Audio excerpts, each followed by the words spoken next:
snubbed. And for me, it's not really the movies itself. It's the fact that most people don't know about the movies. And the question is, the Oscars are probably going to suck more. Yeah. First of all, like, if you want an idea of like how out of touch they are with normal people, they're like having an indoor event. Yeah. And you don't have to be masked or vaccinated to go. Yet all of LA has to do it, but not the people that are going to the Oscars, because there are nominees that won't be vaccinated.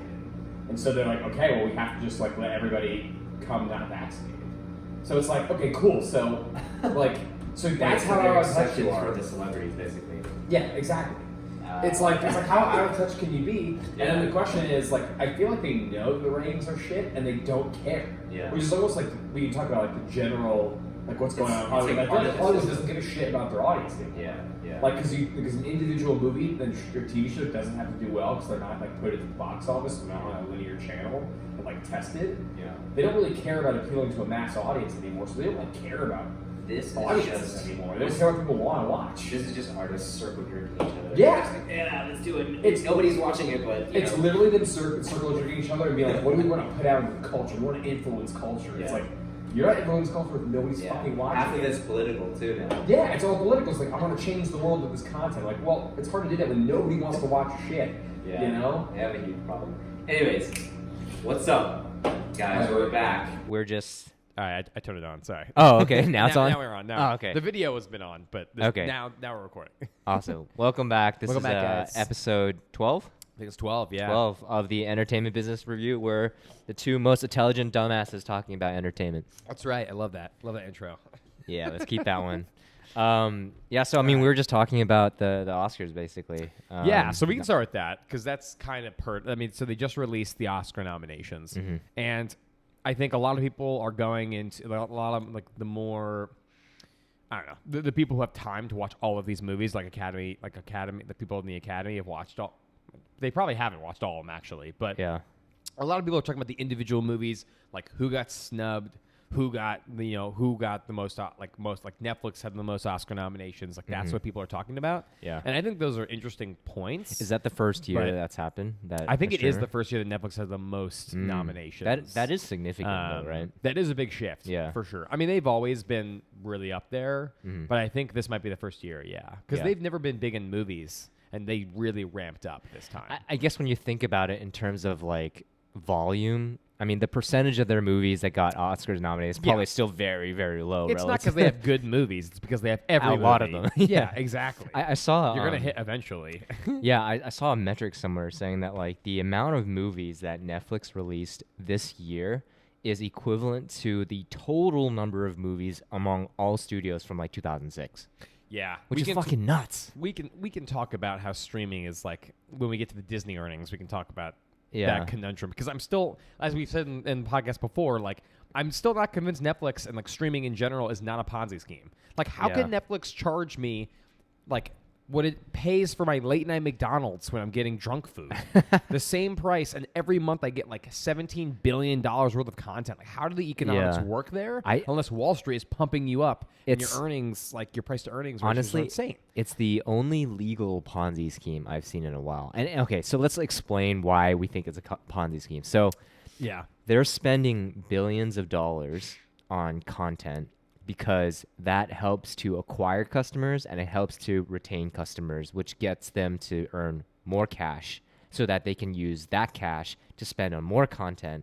And then there's like this virtuous cycle. Yes. But it's using cash to purchase future cash, essentially, right? Which is why most of the time, for like a lot of their history, I think they were maybe cash flow positive like one quarter. Yeah. But they've always been cash flow negative. They've literally always had more money coming out than it's coming in. Constantly. And so I guess their end game is that at some point, by the way, also another emphasis on their costs for Netflix specifically, Netflix does the binge model, right? So like they drop a show and it's over. Right. If you had shows releasing weekly, then it would seem to a consumer like you have more content because your content lasts longer. Like every TV show lasts longer. Yeah. So when you have the binge model, people like watch, like binge it in a weekend and like they're done with you already. That's so it's true. easier to quit. I mean, right? And also you amortize specific content based on how long you think it's going to provide value, right? Yep. So that's so why the expenses traditionally are way Yeah, so higher, like quicker. traditionally, it was what, like 10 years that they'll amortize those expenses. But I think so. if it's a binge model, it's got to be shorter, right? I would assume. Yeah, I would assume it has to be. Mhm. They might not, but Yeah. I don't know. I don't know how they It's amortize. crazy. Yeah. But it's. I mean, that's the thing. Like because people are finishing content much quicker, they have to make more content. Yeah. To keep people satisfied and keep Yeah. people on the platform. Yeah. So it's like the thing is like I think Netflix is very much like I want people on the platform for as long as possible. Yeah. Which is good, which I get, but at the same time, there are people who could maybe spend, you know, a quarter of the time on HBO Max every month than Netflix, but they still pay for HBO Max because their favorite show is still on it. It's airing every week. Yeah. So, You know like, what's weird? they're still subscribers. Like, so financially, it doesn't minutes watched is lower, but financially, it's the same. Yeah. You know? It's weird because I have a Netflix subscription because I don't care enough to cancel it. But it's not like I really want my Netflix subscription. But I consider my HBO Max subscription more valuable to me personally. 100%. Me Yeah. too. It's just like there's just more value stuff. And I think a good distinction also is that like just because you're cash flow positive doesn't mean you're profitable. And that's a whole Yeah. different Well, like, Netflix financial is profitable. conversation. That is a misconception. Netflix is profitable, but it's contingent on the fact they keep making like a ton of content. Yeah. I mean, I guess so. I guess Wall Street rewards this virtuous cycle of spending cash. Yes, they so- believe that you have to have that much spending in order to achieve Netflix's growth. Yeah. To essentially own movies and television globally, which is literally impossible. That will never But happen. you know, like most Ponzi schemes, that only relies on the fact that there's going to be more in front of you, right? Right. So like eventually your profit will grow massively. But Yeah. the problem is when you have to spend so much. Like we had a big like entertainment finance investor come in and it was like, yeah, I'm shorting Netflix in the interim. Yeah. dude, their growth has gone down a lot. Like Yeah. they're not growing year over This year. dude, I nearly as think, much. I think he netted probably like upwards of $1 million just from that. Oh, bet. just from that because from he that- did it right before the earnings came out a couple he? weeks ago. Yeah, a smart That's dude. funny. Smart Yeah. dude. But anyway, Yeah. speaking of earnings, I didn't see the Disney ones. What were they like? So this goes into kind of this like mentality that I was talking to you about, which was so Disney's earnings from Wall Street's perspective were great. Like today they were trading at like their new highs. Like they did well. Investors really liked it. And the reason for that is because their streaming numbers look awesome. Like they went up a lot. Their They went direct up to a lot. consumer. The direct to consumer subscriber base went up a lot. And the revenues did too. But their DMED went up. And when you Their say DMED revenues went up. Their operating income went down. So typical. that's kind of my problem. But we can get more into there. But the big thing is for subscribers. Like that's what like the only thing Wall Street really cares about at this point. And so Disney Plus overall is up year over year, almost about 35 mil. wow, Which is pretty good. yeah, So it's 37% year over year. A lot of that's driven by international. Like domestic only went up like 18%, but you know, I mean, that's kind of 18% okay. still is leading the pack. It's better than Netflix's growth Yeah. rate. I mean, to be fair, Netflix has a lot more, so it's harder to achieve that same growth. But it's pretty good. But it's mainly, but the big one, the weird part, and I think something that surprised investors a lot is ESPN Plus is up 76% year over year. So at the beginning of last year, it was at like 12 million, and now it's at like about 21.3, which is interesting. And I think a lot of people are attributing it to the bundle, which I get. Honestly, it's a good bundle, and it goes to the idea that we're basically going back to cable, where people are going to have like 3 bundles that's going to have like everything. Yeah. I mean, I think what they figured out is that this is the way to transition people from the cable bundle to streaming efficiently. Yeah. And they figured it out, right? And one big thing is that Disney, Bob Chapek was pretty adamant that they're going to pursue the NFL Sunday ticket, which would be huge. I Yeah. think that would be a massive, massive win for Disney if they got the Sunday. I don't even care how much they pay. Well, to a certain extent, but that is going to be so valuable. If they can get like a 10-year contract on that, That's huge. The NFL is only going to be more attractive. I don't see the NFL going down in ratings. Over crazy. time. I think it's become more valuable because there's just not that many monocultural things that can bring people together like that anymore. Yeah, and I think you're it's right. become more and more rare as we go on. So I think the NFL has just become more and more valuable. Yeah. So that's the interesting part. But so to get back to the earnings, the thing that we're talking about is Wall Street, is basically stroking themselves, being like, oh my gosh, like you had so many subscribers, your revenue went up. But their operating loss for direct to consumer is 27% lower than it was last year. Worse. So 27% worse. Yeah. worse. So it was, they were at a loss of like 466 million, and now they're at a loss of 539 million. So they're operating less. They're spending like it's losing them more money than it did last year. And that combines Disney Plus, ESPN Plus, Hulu, and the entire bunch. Yeah. Right? So direct to consumer is all the streaming platforms that they have. That's including Hulu, ESPN Plus. It's and got to be Disney Plus Hotstar. It's got to be all the spending they're doing for sports, right? Like those are by far the most I think it could expensive be rights. I think it could be the sports with Hotstar and the cricket, but then it's also I think they're just ramping up spending for Disney Plus too.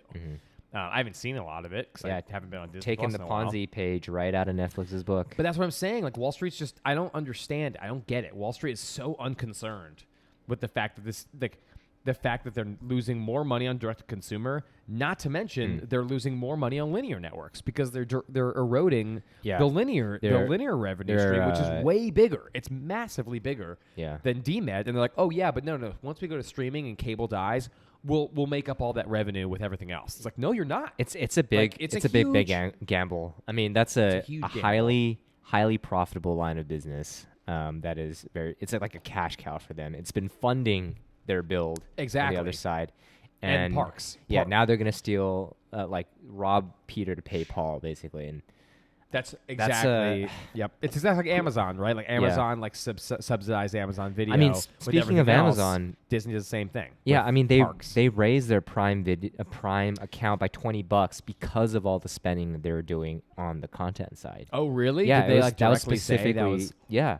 I mean, so before, I thought that was interesting because the impact to the P&L on the Prime Video side is so large now that it's impacting the overall business. 3 years ago when I was interviewing there, all the employees basically said, it's like a drop in the bucket. Yeah, it's it's there just because Prime Video watchers tend to be sticky, and that helps with the overall Amazon flywheel, whatever. To satisfy Jeff Bezos' dick. Yeah, that's it. But now, now it's completely different. It's a huge piece of their business now. So it's, I think that bodes well for Amazon Studio workers. Oh yeah, I'll tell you, when they raised their price like that, I honestly was thinking, I was like, first of all, I can't believe Amazon Prime monthly is around the same price as Netflix. Right. That's preposterous. So much value. Amazon adds way more value to my life than Netflix. Not even close. Right. It's so not what even close. What you're saying is to pay. Amazon should raise it $10. Yeah, your willingness to pay is pretty high. For I would Amazon not Prime. bat an eye if they raised it $10. Yeah. They shouldn't, because they'd make a ton of money, but they'd be like. Yeah. I mean, obviously, I'd pay a lot more. You know how much toilet paper I order off Amazon? Dude, Amazon, that. But it's wild to me, putting that in perspective, that there are people that actually it's nuts to me that the value currently in terms of how the companies have priced their services is the same for Netflix and Amazon Prime. Yeah. It's either Amazon Prime is really undervalued, which I think is definitely true, but also I don't think Netflix is definitely not worth $15 when Apple TV Plus is $5. It's not $15. It's $15 divided by how many people you share that account with. So really, it's $3 a month. And if it gets to $15 on me individually, I would cancel that shit so quickly. Oh yeah, I would honestly just cancel and redo it when there's a show that's popular that I really want to watch. I honestly just want to cancel it because all my wife does is watch these stupid reality TV shows that make my brain cells disappear. So I'm like, all right, maybe I'll cancel it soon. Every streaming platform is gonna have that. She's gonna find it one way or another, dude. Hulu's got a ton of them. Yeah, HBO Max has a few of them now too. Oh yeah. No, she'll never escape that. But yeah. Anyway, so, it's nuts to me. Yeah. But okay, so you mentioned football is going to increase, so everyone is like tuning into the Super Bowl now. Yes. And I guess we're proud as like pseudo Los Angelinos that the Rams are in there. Oh yeah. Well, I think it's interesting. Like if you think about the comparison between just the NFL and football in general versus Hollywood. So like directly compare the Oscars, like what we actually think about and care about the Oscars to the NFL. Like the Oscars, Hollywood's been so weird because the Oscars have gone down in ratings for a while. And it's been obvious that nobody gives a fuck about the Oscars outside of ratings. Hollywood. And I used to think that Hollywood cared, and now I actually don't think Hollywood cares. Like I don't think they've cared. Yeah. Because they've done nothing to change the Oscars to make it more appealing to the masses. Yeah. And I think eventually they're just like, yeah, this isn't for them. This is for us. You know, and it's like the that's crazy not what it was thing supposed is to be. they have the opportunity to make it a lot more appealing to the masses by like incorporating like Marvel films more into nominations and things Have more like that. have more of a concert, have more musical performances. Yeah, but they just don't do it. They used to try to entertain, and now they don't. I mean, Hollywood is actually getting out of the entertaining business, honestly. Like I feel like there's a part of me that actually thinks they're just pushing ideas into the culture and like they're just making stuff to make themselves happy. Yeah. But otherwise, like I don't think people make. There's a lot of shows I don't think people are like. A lot of people are gonna like this. I think people are more mad when the nominations came out than like positive, right? Like a lot of people are pissed off about a bunch of things. There are a bunch of movies. I mean, there's so much movies being produced. Everyone's like, a lot of people are gonna get snubbed. The thing is, though, does anybody outside of Hollywood care? They used to. Like the Oscars used to be like a thing that like most families in America would sit down and be like, oh my gosh, that's my favorite actor, and like they actually cared about that. Here's the thing: there are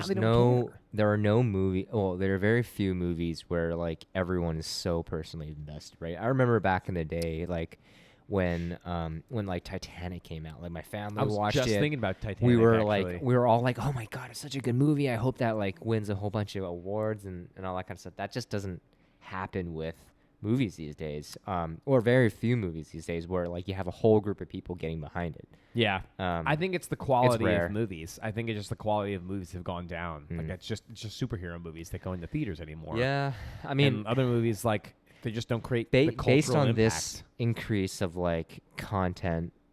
It seems like there's like a race to the bottom almost, right? You're commoditizing the content, the product, and that doesn't bode well for quality. Exactly. Yeah. So I think it's just not movies and television are just not really a part of the cultural zeitgeist as much as they used to, and that's a direct because it's like correlation it's to streaming how much and people digital. care. Right, streaming and digital. That's what it is now. It's just too much, and so when movies and television aren't like something that you like get together with friends to do, it's like very an individual thing, and there's so much content. Like a lot of times you aren't watching the same shows as everybody who's like around you. It's not cultural. It's not significant in culture. Like the people, like things blow up culturally when everybody's talking about it. Like the Joe Rogan thing has been like just fucking madhouse. Everyone's talked about the whole Spotify Joe Rogan thing. Yeah. That's monocultural. Like everybody's talking about that. Right. Nobody's talking about any shows. Nobody cares.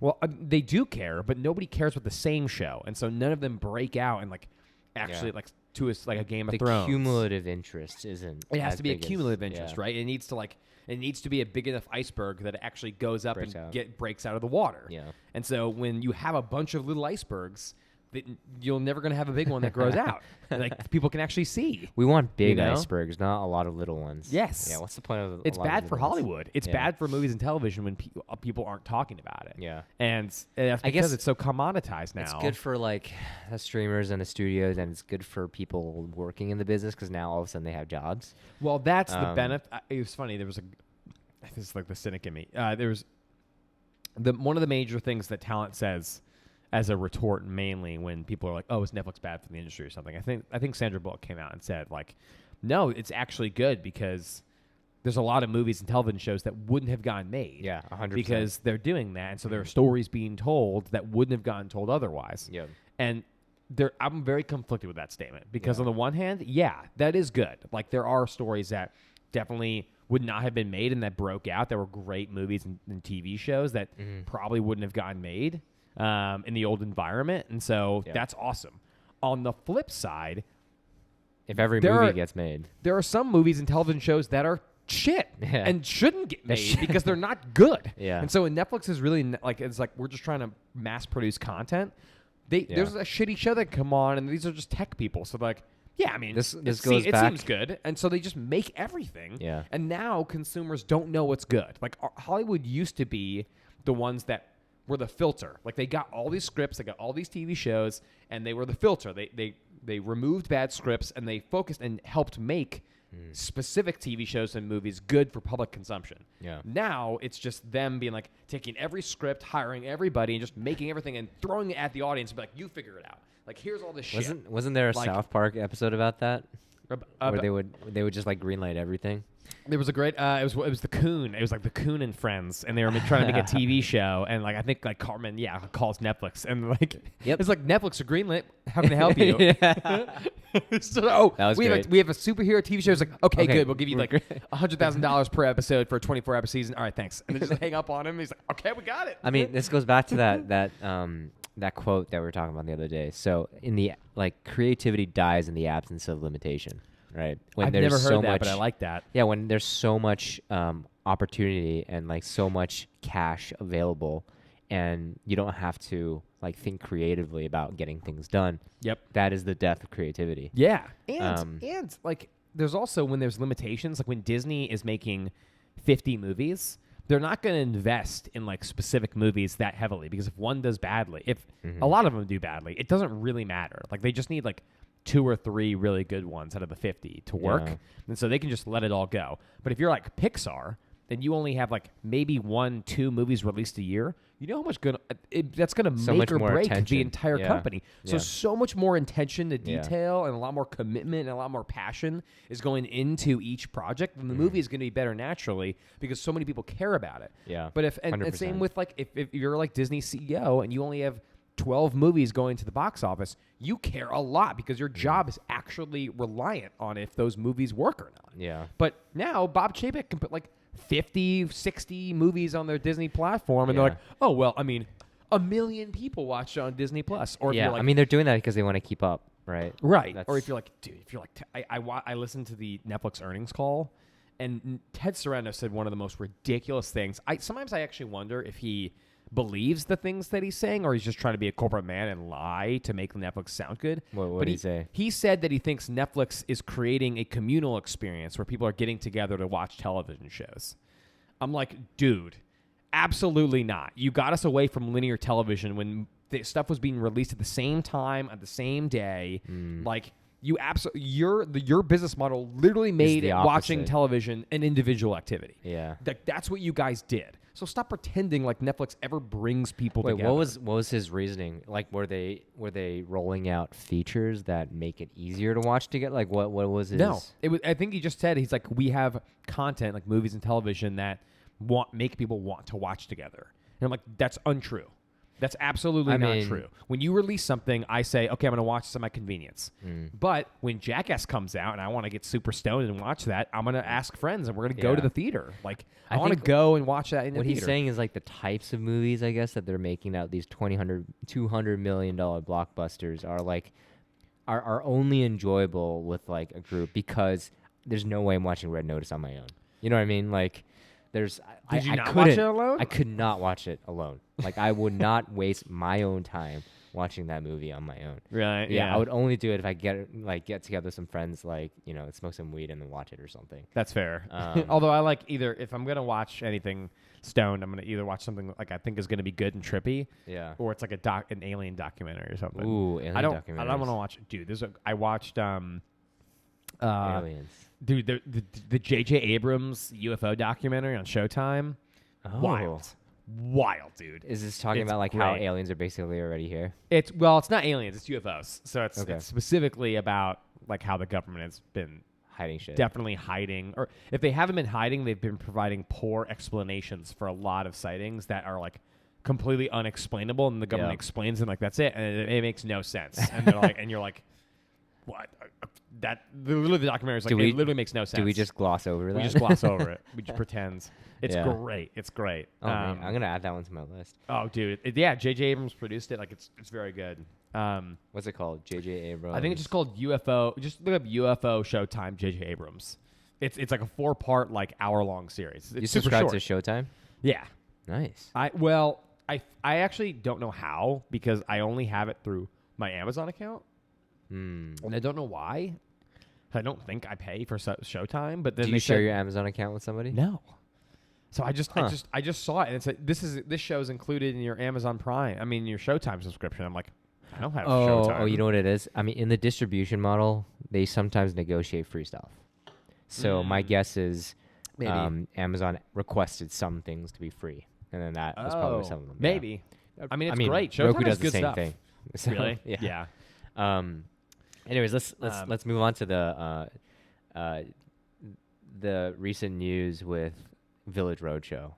Oh, yeah. This is just deja vu. That's a Matrix Ooh, there pun. you go. Yeah. Which I still haven't watched. Intended. I still haven't watched. Oh, you haven't seen it yet? Matrix Resurrections? I mean, I don't know. You didn't give it glowing reviews, man. Yeah, I mean, I would only recommend you watch it because Keanu's my boy. Yeah, Keanu's the man. But it makes you kind of mad at Keanu for agreeing to do it.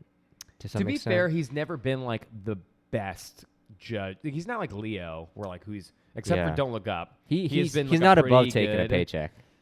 Keanu is. Yeah, he's not above like it. Leo is very much like he's like has to read a script. He has to love a script in Yeah. order to do it. So he's gained this reputation. But Keanu Reeves has been in a ton of bad movies. Yeah, it's kind of like Nicolas Cage. Like Nicolas Cage has been in a ton of bad movies. Yeah, but then there are some gems.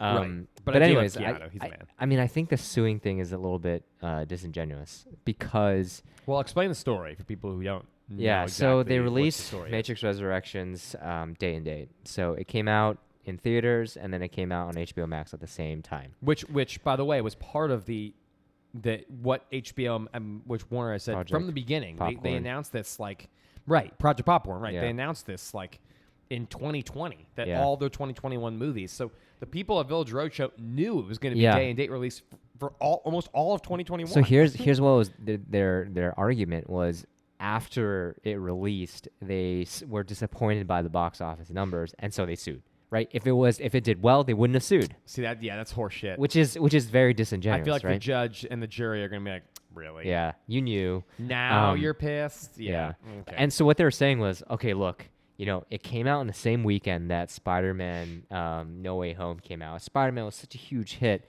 and they're both blockbusters, and that was released only in theaters. So this one obviously would have been. And I'm this like, should have been just those as good are as Spider-Man. Those are two different caliber movies, completely different, right? Ridiculous. So that's what I'm saying. Like your argument doesn't hold water because you're basically saying just because their budgets were high and they were released in the same time, those are equivalent products. That is just not true. So I like part of me is just like, no, that's a frivolous lawsuit, and I think Warner Brothers is basically saying the same thing. Yeah, no, they're gonna win that. That's like not even. Yeah. That's not even a discussion. Honestly, Yeah. I'm a little sad by that because like that's just like what are they trying to like? Scarlett Johansson made sense because Scarlett Johansson's was like not anticipated. Like when they made the movie, it was intended to have a long theatrical release. Yeah, and then Disney just sort of like fuck it. Let's do it day and date. I'm like like just that one movie. Yeah, I mean, so she had a reasonable like argument against Disney, but that lawsuit was like actress pushed, and I can't imagine that like Keanu was like, no, we got to sue. Like I don't. He's not that type of guy. It's definitely that's what I'm thinking. It's not him. It's definitely Village Roadshow. But it's more the circumstance. Like it's more the fact that Village Roadshow knew what the deal was.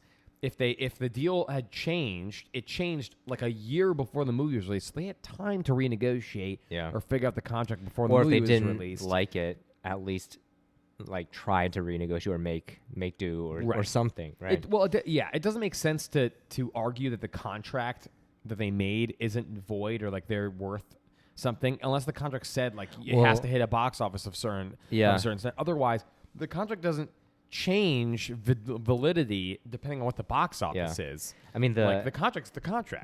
The statement from Warner Bros. is basically saying they're also breaching their own agreement to mediate privately.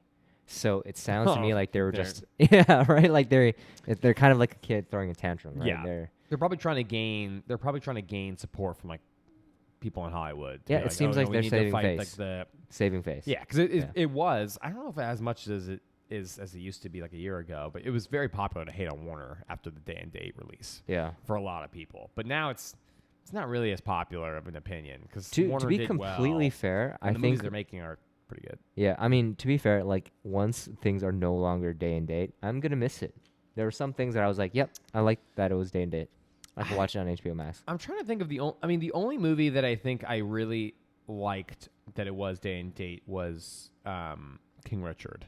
Because I don't think I would have gone to theaters for that, but I really enjoyed it at home. Like, it was great. Like, I really, really liked it. Yeah. Space Jam, I hated with a burning passion, so I was very thankful that I didn't have to go to the theaters to go see it. I mean, I wouldn't have. I just wouldn't have seen it. Right. But I'm glad I got to watch it to see how shitty it was. I enjoyed that. But King Richard was an interesting experiment because I really did want to see that, and I probably would have gone to theaters. Yeah. But I was glad that I didn't, obviously, because it was free and I got to be at home. But it was also a great movie. Like it was a fine movie at home. Like it was also nominated a lot for Oscars this year. Dude, I think I said this on a podcast when I first watched it.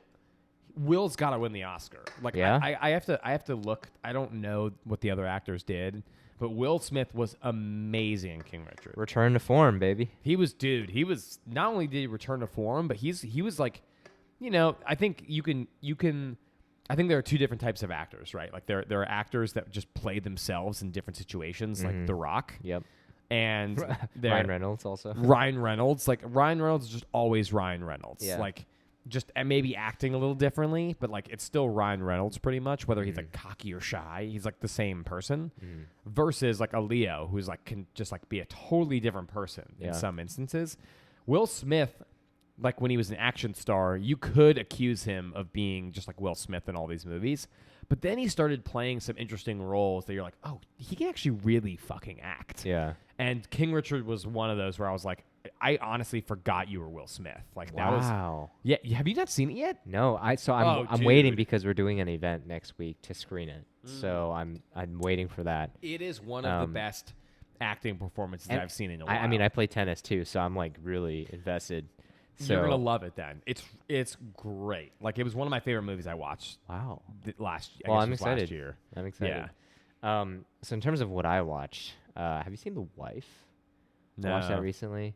It's an indie movie. It's about how like this guy's winning a Nobel Prize, but his wife is the ghostwriter, so she's like kind of getting bitter about it. Yeah. It was okay. But the indies that I watched from the Oscar-nominated shorts are all really fucking good. Oh, so if you get a chance, you should just watch the shorts. They're I like love 20 the minutes shorts. long. Yeah. I do love the shorts. Those are really, really good. Really? Okay. Yeah. Like for some reason that 20 to 25 minute format allows the story to be like short and sweet. Yep. So, you get the impact and it doesn't have to like drag on, and so there's less to pick at. Yeah. No, short film movies can be really good because you're right to your point. Like they're constricted, so they have to be concise and they need to be able. Like you need to There's think an about efficiency a lot how to it. Yeah, and you can't be lazy about it because if you Yeah. get lazy, then it's too long. Yep. So like you have to be efficient. You really have to be like meticulous about They're how the really story good. is told. They're So, really good. I definitely recommend watching them. Yeah. how are you finding these? We should do with these recommendations. We should say how we came to them. Oh, so I I'm think ta- it's an interesting question. Like how. Yeah, people I've been find watching a lot of things. indie films because I'm taking a class in the film school called Independent Spirits. It's all about independent filmmaking, and the professor basically is part of the academy, so he can. Oh, okay. Yeah, he can basically show some of these movies. So that's how I've been watching it. I'm not sure, but to be honest, like there's so many nominations. Like I'm pretty sure like most people in the academy can't watch all these movies. Like there's just not enough time to do that. Well, I mean, if they're in the If academy, you're a truly busy guy, I mean, okay, Yeah. if it's your job to watch movies, okay, sure. yeah, I was gonna say, I for mean, the most of us Academy. do it leisurely, right? of course. No, I think a lot of the academy people actually do, but yeah, it takes a long time. Yeah, for sure. And that's why most people. I struggle to don't. watch like one show over the course of the weekend. I Oh. mean, it's hard. Yeah, no, Yeah. it is. Um, What else have you watched? that's about it. Yeah. I mean, I might add Peacemaker. So I'm a big fan of swole ass action heroes. yeah, I mean that's the thing. I'm like the reason I hesitated. So to give you guys background, I was watching it before the podcast and Brian came in. I've only watched the first 30 minutes. My thing is I'm kind of sick of superheroes. Like I don't know. It's just a lot. Like I want some creativity. Yeah. You know, and superheroes. It's like westerns in the 80s. It's like, okay, God. Yes, I'm it's like done. I've gotten this. Like the beginning of Peacemaker, like it's not really ruining it 'cause it's like the first like 20 minutes, but it's just like, you know, it's him after the movie and this group comes up. It's like, hey, we want you to kill more people. And it's like, all right, what's the mission? It's like, wow, never seen this plot before. Like already, I'm like, geez, like this is not.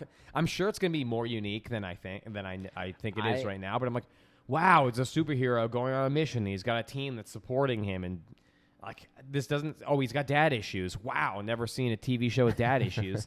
It's just like it all feels the same. I'm curious to see how like John Cena carries this show. I am curious, and they John really Cena push can the carry it. marketing a lot. Oh yeah, they did. Especially, I mean, if you live in LA, you could see Peacemaker ads like everywhere. Oh yeah. No, and I heard a lot about it, like on Twitter and on different publications. We're talking about it. It's I mean, he's a very memeable buzzy. guy too. He's a very memeable guy. Yeah, he's a very memeable guy. So I'll probably try to continue to watch it, but yeah, I don't know. And then the other show I was trying to watch, I'm fascinated with stuff that blows up. So Yellowstone is one of the most popular shows, and do I have to get Peacock to watch it? You do have to get Peacock to watch it. Okay. The only I've been reason, holding out on getting Peacock for a long time, but sounds like I have to bite the bullet. I mean, I don't have it. I convinced this girl that I'm dating to log into her account on my TV. And you rechange your profile name to settings so that she won't ever delete it. Change the Very password. smart. Yeah. So we've been watching it, but I think we're on like episode 4 or 5, and the only way I can describe it right now is that it's basically Succession on a farm. So like instead of owning a media company, he owns a ranch, and it's like in the 19th century. No, it's like current times. It actually is current. Yeah, it's current. It's just like happened. They're in Montana. Yeah, they're just. The aesthetic makes it seem like it's in the 19th century. No, I think time-wise, they're still in the same time frame. But it's worse writing for sure. Like it's definitely not as good. It's definitely not as good writing, and it's basically it's almost all the same elements. You got the patriarch, the mom died. The mom died in the show, but I guess the mom's alive in Succession. But 4 kids, 3 boys, 1 girl. Like it's interesting, like how it's very similar, in dynamic. That's the first time I've heard that, and a lot of people say Yellowstone's really good. I mean, maybe it'll grow on me, but yeah. So Yellowstone also gives me like, I don't know. Have you ever watched a TV show where like there's a scene and these 2 people talked and like the way their sentences were formed were like so perfect that it was like nobody talks like this ever. Like there are a lot of scenes in Yellowstone where like there was like an exchange and they would just say stuff. I'm like, nobody talks like this ever. I got that feeling a lot from Westworld. I could see that. Yeah. But the difference with Westworld is Westworld is this weird sci-fi thing based in the future. And so with that, I can kind of be like, maybe language has changed. Yeah, maybe these people are just like weird. Yeah. But if you're doing modern times in like Montana or like, you got to like imagine they're going to talk like a normal person like would Montana talk. ranchers. Yeah, which Succession, they're weird people, but like when they talk, I don't think like this is not a person that would exist. Right. Like I'm like they're just weird people. Yeah. So but Yellowstone, I'm like this language is just a little not, bit weird. Yeah. You know what great, right? You know what I'm really looking forward to? Raised by Wolves season 2 is coming out soon. Have you seen that? No. So it's like a Ridley Scott like sci-fi movie. A very so it's not very Ridley Scott for the first 9 episodes, and then in like the finale, it's very Ridley Scott. He produced or like directed the whole show. I think he produced it. Okay. Yeah. So it's really good, and it has Travis Fimmel, the guy from Vikings. Yeah. What's his name? Was he the one in King Ragnar. Arthur too? No, that's Charlie Hunnam, but they do kind of look similar. But if you haven't seen it, it's on HBO Max. It was like the first thing that I watched on HBO Max after I got it. It was really? Great. Yeah. Interesting. So their second season coming out soon. It's really good. I think, the finale made it change a little bit. Yeah. And so I'm curious to see how they continue the story, but it's really good. Interesting. Yeah. Okay. I recommend it. It's a good one. I'm trying The next one. The next one. Yeah. I have just such a pile of list of shows that I need to watch. Yeah. That's the problem, right? Like I feel like I have I have a show debt like that I'm supposed to keep up with. It's impossible to keep up with every show, and it's like, and everybody has a different recommendation. To be honest, yeah. Like the only shows that I've gotten like almost universal recommendations on are like Succession, Euphoria, which actually that should be the next one on my list because that one I actually really do want to watch, and I've heard really all good things about it. All these shows I've watched the first 2 episodes and I just haven't finished. They're good, but there's just something else that catches my eye. Yeah, which that's my fault. Yeah, no, it's fair. One thing that's been like pissing me off lately is I've been trying to. I can't get through Spirited Away. I don't know why. The movie. I every time I've watched it, I've had to not because I wanted to, but like for some reason I had to pause it, and then I just see it. It's so good. It's great, but It's such a good movie. I just haven't been able to sit down for the whole time and finish it. And it's been like 3 times where I've tried to watch it. I'm like, all right, I'll have to restart it, and then I restart it, and then something happens where I can't finish it. And so it's sitting on my HBO Max. I guarantee if you watch it with another anime fan, they're gonna fucking force you to sit down. Oh and watch yeah, the whole thing. I want to at some point do a marathon of all of that guy's movies. Apparently he has the best track record. I think. Apparently he's got a whole exhibit in the Academy Museum. That's how influential he's been. Yep.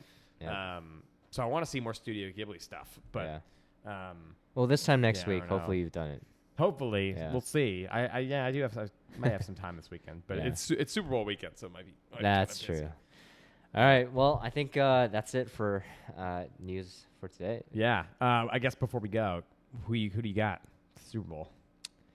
I actually don't watch football.